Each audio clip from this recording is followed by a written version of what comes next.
물론이죠. 그리고 스튜디오에 계속 함께 해주세요. 이제는 아직 진행 중인 또 다른 소식으로 시선을 돌리고 싶습니다. 바로 미국 언론인 셜리 키테슨을 찾는 수색 작업입니다. 그녀는 화요일 바그다드에서 납치되었으며 미국 국무부 차관보는 그녀를 납치한 것으로 의심되는 자들이 이란이 지원하는 민병대 카타이브 헤즈볼라와 연관이 있다고 밝혔습니다. 국무부는 키테슨에게 그녀를 향한 위협에 대해 경고했다고 밝혔으며 이라크 당국은 이번 납치 사건을 조사하고 있습니다. 지금 워싱턴 DC에 있는 쿠르드 보호행동위원회 의장이자 이라크 부총리 대변인을 지냈던 엔티파드 칸바르 씨와 함께하고 있습니다. 엔티파드 씨, 늘 i24 뉴스와 함께해 주셔서 감사합니다. 현재까지 알려진 사실부터 시작하고 싶은데 자세한 내용이 있나요? 조사가 아직 진행 중인 것은 알지만 어떻게 이라크 수도 한복판에서 대낮에 이런 납치 사건이 발생할 수 있는 건가요? 네, 니콜 씨, 항상 그렇듯이 함께하게 되어 반갑습니다. 저는 그녀를 아주 잘 알고 있습니다. 사실 제가 그녀에게 바그다드에 가는 것은 좋지 않은 생각이라고 최소한 한 번은 말한 적이 있습니다. 그녀는 그녀를 도와주는 일종의 현지 조력자와 함께 있었습니다. 그리고 저는 그 사람조차도 의심스러웠습니다. 그리고 저는 그녀가 이라크 정부를 칭찬하고 있다고 한 번 메시지를 보내기도 했습니다. 저는 계속 이 정부가 이란의 위성 국가라고 그녀에게 말했습니다. 이렇게 말했지만 저는 그녀에게 나쁜 일이 생기길 바라지 않습니다. 그리고 저는 그녀를 친구로 생각합니다. 그리고 그녀가 석방되길 바랍니다. 그녀는 민병대와 이라크 정부와 너무 가까워서 어떤 사람들은 음모론까지 제기합니다. 바로 그겁니다. 차 추격전에서 한 명을 빠르게 찾은 것과 납치범 중 한 명을 빠르게 찾은 것에 대해 말이죠. 일부 사람들은 이것이 정부의 이미지를 개선하기 위한 조작일 수 있다고 말하려고 합니다. 저는 그런 방향으로 가고 싶지 않습니다. 저는 그저 그녀가 풀려나서 건강하게 잘 지내고 이라크를 떠나길 바랄 뿐입니다. 하지만 이건 정말로 니콜, 모두가 반드시 이해해야 할 아주 중요한 교훈입니다. 바그다드나 이라크가 아무리 좋아 보여도 이 나라는 이란과 민병대가 통제하고 있는 나라입니다. 그리고 그는 방금 중요한 말을 했습니다. 이렇게 대낮에 누군가가 납치되는 경우나 예를 들어 이라크인들에게 우호적이었던 이스라엘계 러시아 연구원 엘리자베스 수르코프에게 일어났던 일처럼 말이죠. 이 모든 것은 이라크가 여전히 민병대에 의해 통제되는 매우 불안정한 곳임을 보여줍니다. 이라크에서 민병대를 청산하지 않는 한 우리는 진정한 의미의 안정성을 결코 볼 수 없을 것입니다. 당신은 엘리자베스 수르코프를 언급하셨고 카타이브 헤즈볼라는 그녀의 납치에 책임이 있는 동일한 단체입니다. 그녀는 900일이 넘는 기간 동안 억류되어 있었습니다. 만약 카타이브 헤즈볼라가 이 납치 사건에 또다시 책임이 있다면 이 테러 민병대의 목적은 무엇입니까?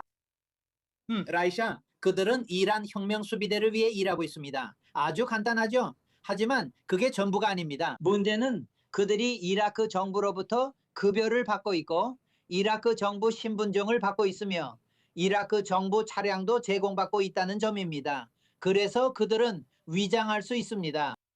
엘리자베스 수르코프의 증언과 여러 인터뷰를 들어보면 그리고 저도 그녀를 만나서 함께 저녁을 먹었고 그녀가 석방된 후 워싱턴에서 몇 번 만났습니다. 그녀는 저에게 그들이 이라크 내무부 태그가 붙은 총을 들고 다녔다고 말했고 낮에는 이라크 정부를 위해 일한다고 자랑하면서 밤에는 그녀를 고문하러 온다고 했습니다. 그래서 이건 아주 노골적인 행위입니다. 이라크 정부는 반드시 전적으로 책임을 져야 합니다.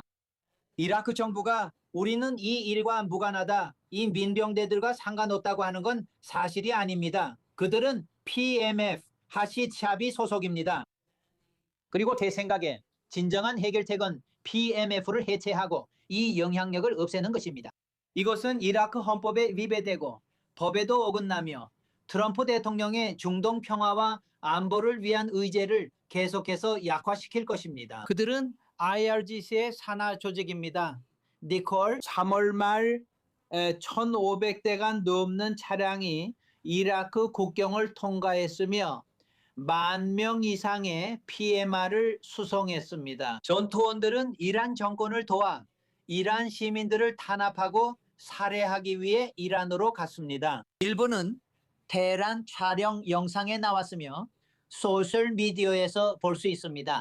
따라서 PMF와 카타브 헤즈볼라가 그곳에 있고 이라크 정부가 은퇴를 계속하는 한 우리는 어떤 안정도 기대할 수 없습니다. 네, 이라크와 이란 국경에 대해 말씀하셨죠. 그리고 이제 이란 쪽에서 발생한 공습으로 이라크 시민 1명이 사망하고 여러 명이 다친 이후 주요 국경 검문소가 폐쇄되었습니다. 이 국경 검문소가 어떤 곳인지 설명해 주실 수 있나요? 얼마나 중요한지, 그리고 지금 폐쇄된 것이 어떤 의미인지요? 훌륭하고 매우 중요한 질문입니다. 니콜, 몇 주 전에 저는 이라크 쪽 국경 검문소의 부패와 총리에 가장 가까운 측근 중 한 명이 어떻게 관련되어 있는지에 대한 영상을 올렸습니다. 국경 검문소, 관세 검문소에서 무기와 폭탄, 마약이 가득 실린 트럭들이 이라크 영토를 통과하도록 공모하고 있었습니다. 그중 일부는 이라크 서부 국경을 지나 레바논까지 헤즈볼라로 넘어갔습니다. 그래서 이라크 국경 검문소가 이라크를 보호하고 이라크의 안보를 유지하는 역할을 하는 대신 사실상 무기 이동의 거점이 되고 있습니다. 그리고 심지어 전투원들까지 이라크를 다리 삼아 레바논까지 가서 이스라엘을 상대로 혼란을 일으키고 또 이라크 내부에서도 혼란을 일으키기 위해 이동하고 있습니다. 그리고 오늘 이란 쪽에서 국경 검문소가 폭격당한 것도 충분히 예상된 일이었습니다. 그리고 이게 양방향 통로이기 때문에 이런 일이 계속될 거라고 생각합니다. 민병대와 무기들이 계속해서 이 지역을 혼란스럽게 하고 불안정하게 만들 것입니다. 엔티파드 칸바르 씨, 현재 이라크에서 벌어지고 있는 모든 일에 대한 매우 중요한 소식 전해주셔서 감사합니다. 오늘 i24 뉴스에 함께해 주셔서 감사합니다. 네, 저희는 i24 뉴스에서 잠시 짧은 휴식 시간을 갖겠습니다. 하지만 돌아오면 북부 전선의 최신 소식을 논의하겠습니다. 지금 이 순간에도 레바논의 헤즈볼라로부터 날아오는 로켓과 드론 공격으로 인해 이스라엘 북부에서 적색 경보 사이렌이 울리고 있습니다. 저희가 돌아오면 이 모든 것에 대해 논의할 예정입니다.